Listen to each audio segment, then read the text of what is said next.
We are parents of an autistic child who is now 18 years old and is doing wonderfully. We would like to tell our story, our journey to get where we are today with our son that's doing so well. Our son was born, I was in premature labor and in bed rest for 11 weeks. He was born on time. He was normal weight, normal length. Everything seemed to be fine. Then at 7 weeks of age, he started getting sick. He had chronic diarrhea. He had ear infections. He had to have tubes. He was one of the youngest children ever to have tubes put in his ears. He had metabolic disorders. At a year of age, we found out he was immunosuppressed. And then he was diagnosed as a failure to thrive. He had yeast and bacteria in his intestines. He had leaky gut syndrome. We were just constantly having major medical issues as well as developmental issues. He didn't, at the age of 2, he started early intervention. He went through early intervention for a year, and at the age of 3, he was diagnosed with PDD-NOS, which is the autism diagnosis at that time. He was put into a preschool handicap program. He had gross motor issues.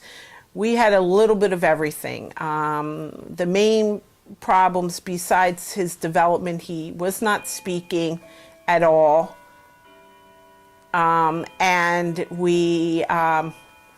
there was major concern whether he would ever speak. At the age of 3.5 to 4 years old, we took him to Dr. Stanley Greenspan, who was a world-renowned developmental pediatrician. Pediatric psychiatrist. And at that time, Dr. Greenspan gave him his diagnosis, which was multisensory developmental delay, which is, in all sense of the words, a PDD diagnosis. Now, we had been trying a lot of different things. A lot of nutritional therapy. The yeast and bacteria, but nothing seemed to be working. Nothing was really. He just wasn't. I'll quote my pediatrician. He was going one way, the wrong way on a one-way street. He was failing, and he wasn't thriving. Between the age of 2 and 3, he did not gain any weight. He only grew 1/4 of an inch. And we had him at Children's Hospital in one of the major cities. We took him to Johns Hopkins. We took him to DuPont.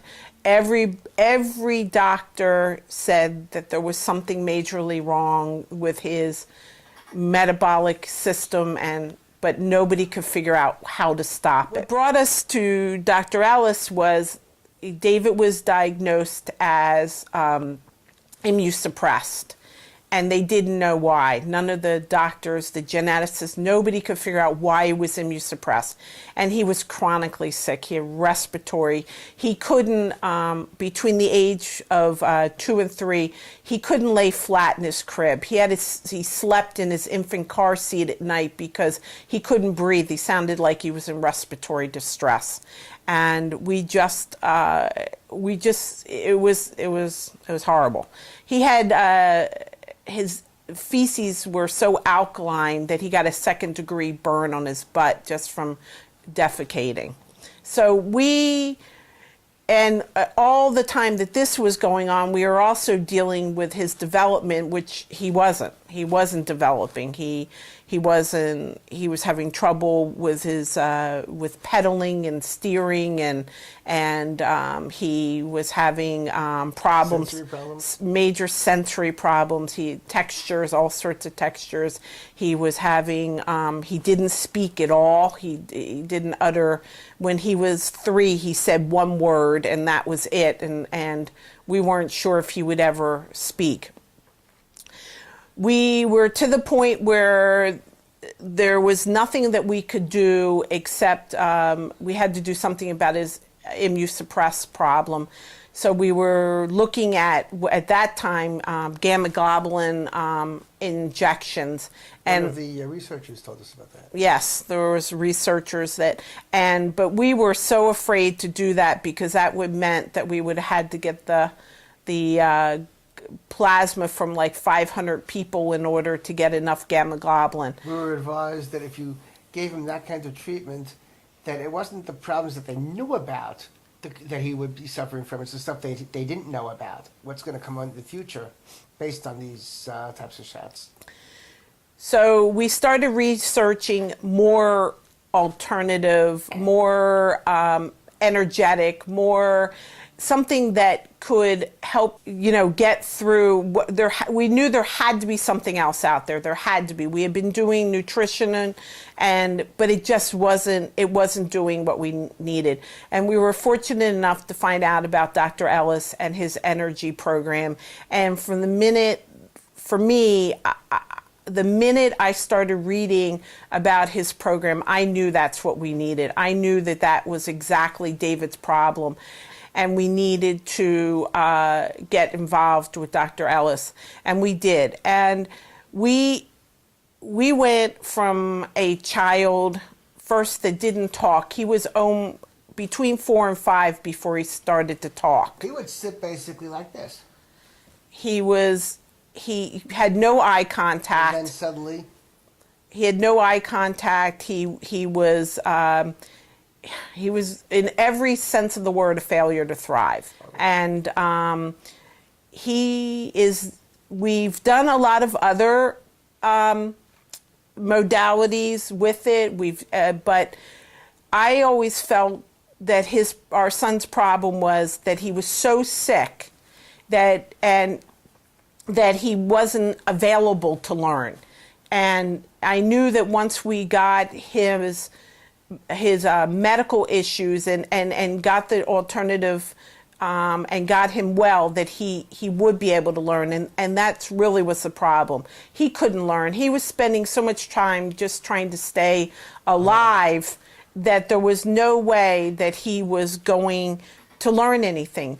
So once we were on Dr. Ellis's program, I think it was maybe we were on it, he started to show interest. He started to be what I would say well enough to learn other things. So we did other modalities like.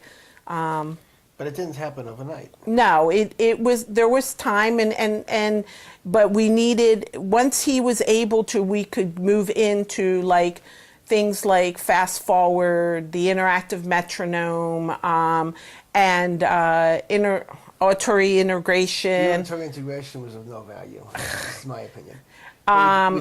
We did vision therapy, which we felt really helped.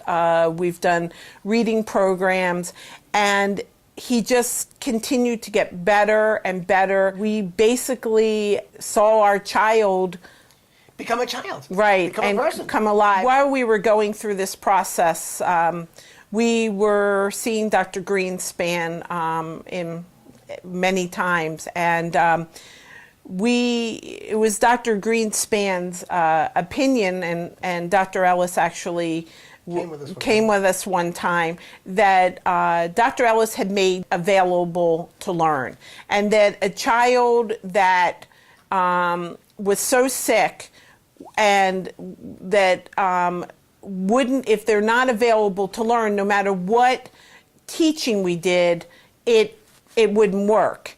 And we could see that. I mean, we could see that he was constantly, the more that we did Dr. Ellis's energy work, the more improvement we saw in every aspect of what he did. He started to read. He started to... went to Hebrew school? Reading Hebrew? He went to Hebrew school. He was reading Hebrew. He was actually bar mitzvahed. He was starting, one of the bigger things was his gross motor issues. He couldn't pedal and steer at the same time. His whole, as a whole, he was coming around. He started to grow. He started to put on weight. He started to talk. He got to the point where Greenspan said that this kid's going to have difficulty until he gets out of high school, and once he gets out of high school, he could go to a place like Harvard and succeed. That this kid was that sharp now, that after he ran through the high school and had his difficulties, he would be that good. I couldn't deal with him for the first several years. Now he's my baseball buddy. We go to the ballpark all the time. And it's phenomenal. I have somebody that is alive.